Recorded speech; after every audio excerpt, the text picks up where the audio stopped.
la ministra Margarita Ríos Farjat, ministra de la Suprema Corte de Justicia de la Nación, logró un fallo así por el cual el tema de la desaparición forzada, pues se trata ya de otro modo. No puede ser que en México quienes busquen a los desaparecidos sean las familias, las madres, los padres andan con picos, recorriendo kilómetros y kilómetros y nada. Yo publicaba apenas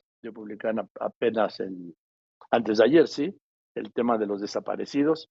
Y pues desde que hay cuentas hace 40 años, ¿sí?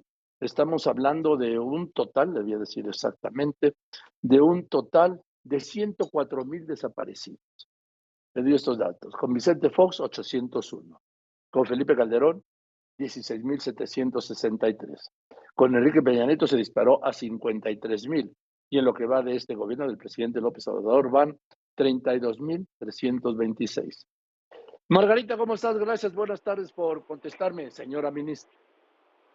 Encantada, Joaquín, mucho gusto saludarte a ti, a todo el auditorio y gracias por el interés en una decisión de la Suprema Corte de Justicia.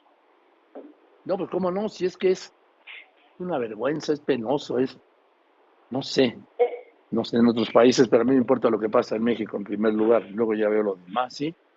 Que lo has estén dicho con una gran miles de madres, sí, miles de padres, Margarita, por el mundo, por todo el país, ¿sí? Con palas, con picos, con varas, con palos, buscando ¿a quién? A sus hijos, a sus maridos, a sus hermanos, a sus esposos, a sus nietos. Eso retrata el punto al que hemos llegado.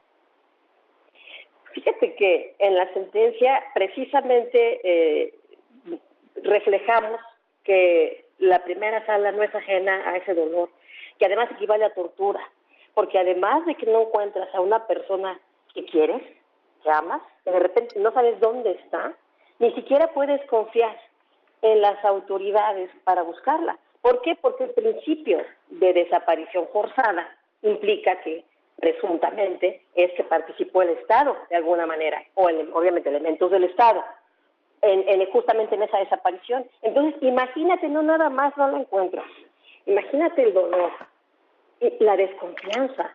¿Qué haces? Por eso, precisamente, como señalas bien, y qué bueno que se mencione, porque es verdad y es digno, es cómo las familias y los seres queridos hacen todo lo posible por encontrar a sus familiares desaparecidos. Entonces, yo creo que en este sentido, en la sentencia de la primera sala, lo que hace es poner claridad en la organización institucional, y en este caso interinstitucional, de todas las instituciones que participan o que tienen responsabilidad frente a casos de desaparición forzada. Estoy hablando aquí de la Sedena, de la Fiscalía, de la Comisión Nacional de Búsqueda, incluso para reparación del daño de la Comisión justamente de Atención a Víctimas de Delitos. Y creo que aquí esto contribuye a clarificar qué le toca a cada quien y cuándo, porque muchas veces yo quiero pensarlo y lo seguiré pensando, no creo que sea falta de voluntad de las instituciones, pero sí a veces se necesita claridad de qué le toca a quién y por qué. Aquí lo que ha existido es que a pesar de este dolor que tienen las familias, pues ¿qué hacen? Empiezan obviamente presentan su averiguación previa, empiezan las gestiones, pero se presentan obstáculos institucionales. Por ejemplo, hay un entendimiento de que no vamos a buscar o no a buscar, sino a entrar a otro tipo de medidas de reparación y de acciones, porque no hay una sentencia ejecutoria que condene, por ejemplo, a los elementos castrenses o policíacos que participaron en la detención de alguien. No es que haga falta una sentencia que condene penalmente, es que hay cosas que se deben de realizar, se debe de dar acceso a archivos, se debe de dar acceso incluso a cuarteles, se debe de dar información periódica y un acompañamiento. Es decir, las familias o las personas que buscan a personas desaparecidas, víctimas de desaparición forzada, no deberían estar solas de alguna manera y obstaculizadas, y además promoviendo averiguaciones previas y hasta amparos, pidiendo que se logre lo que el marco legal ya ordena. ¿Me explicó? Y en este caso, sí. La decisión de la primera sala es, a ver, ¿qué le toca a quién, por qué? ¿Y qué entendimientos hay? No hace falta que haya una sentencia que en materia penal esté confirmando o la participación o el delito, o que sentencie, por decir una sentencia ejecutoria en materia penal de algunos elementos, para que entonces, por decirlo así, el camino empiece a ser andado. No, por ejemplo, uno de las medidas dictadas en este caso es que se publique un extracto de la sentencia, a lo mejor testando los nombres de los participantes o los de los presuntos responsables. ¿Por qué? Porque son presuntos responsables. Pero se tiene que publicar un extracto de la sentencia. Cuando efectivamente ya sean condenados, pues que se publiquen los nombres. Pero no que no se haga. Que no se frene el acceso a la información, porque luego las personas lo que perciben es que hay un ocultamiento de información, que ya hay una abstención de las autoridades para actuar, y eso genera mucho malestar social, ya no nada más un daño psicológico a los familiares, sino mucho malestar social y una imagen negativa de nuestras instituciones.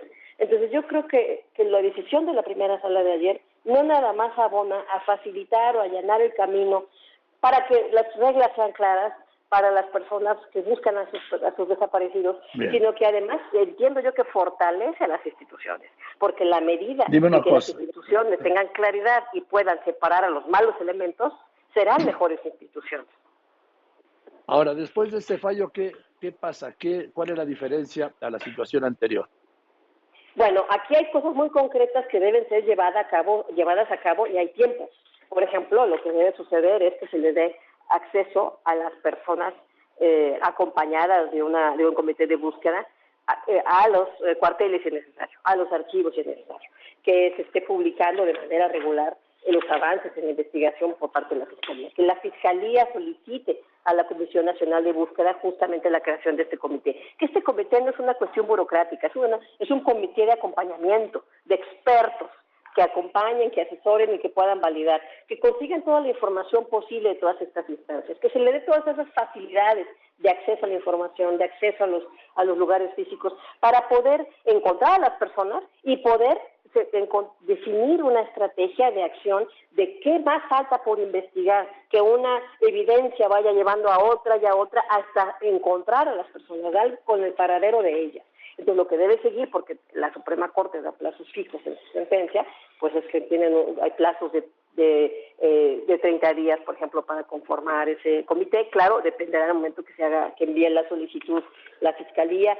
Yo tengo la impresión de que habrá muy buena voluntad de parte del Secretario de Gobernación, de la Sedena, de las Fiscalías, de la Comisión de Búsqueda, porque mi impresión es que en todas estas instancias trabajan funcionarios muy dedicados y comprometidos en ello, que lo que estaba sucediendo es que como son muchas instancias involucradas, chocaban entre sí, no quedaba claro y había mucho recelo, como de ¿por qué voy a aceptar una responsabilidad o una culpa si no hay una sentencia?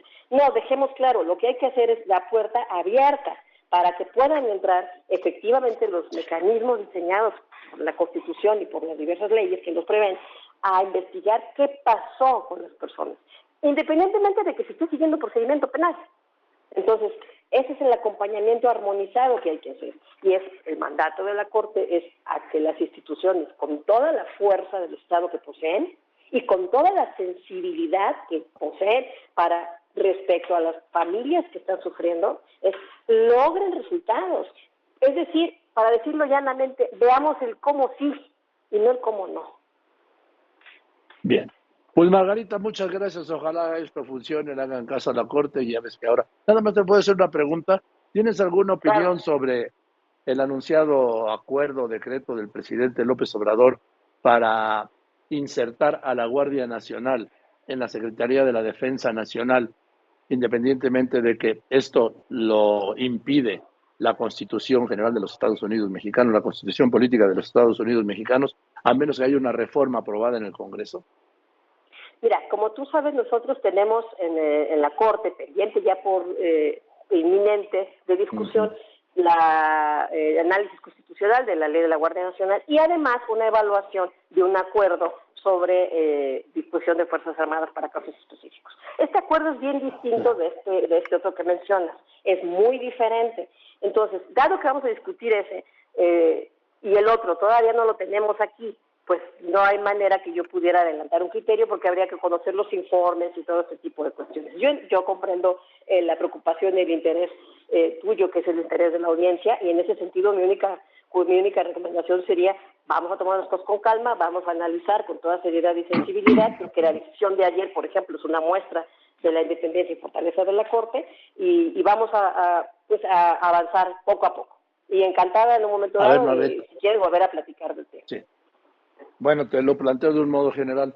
¿Se puede modificar la Constitución sin que sea aprobada por el Congreso? Pues habría que ver. Yo no he leído los términos del acuerdo, Joaquín. Yo lo que he leído son reseñas periodísticas. General no. En general, en general. No, el que puede modificar la Constitución pues es el poder constituyente permanente, y eso está en el seno del Poder Legislativo. Como una pregunta abstracta. Ahora, y en general, sería mi respuesta sin adelantar ningún criterio. No, sin adelantar ningún criterio. En general, ¿un acuerdo o un decreto puede modificar la Constitución sin pasar por el Congreso? En general. El único que puede modificar la Constitución es el constituyente permanente, que está en sede del Poder Legislativo. Gracias, Margarita. Te mando un saludo. Te mando un abrazo, Joaquín. Muchas gracias. Hasta luego. Yo también te abrazo, Margarita Ríos Farjat, ministra de la Suprema Corte de Justicia de la Nación. Este tema de los desaparecidos, que me parece fundamental, y en lo general plantea, sí, obviamente. Vamos, no es ningún descubrimiento, pero ya me lo reiteró, que solo se puede modificar la Constitución a través del constituyente permanente, que es el Congreso de la Unión. Punto.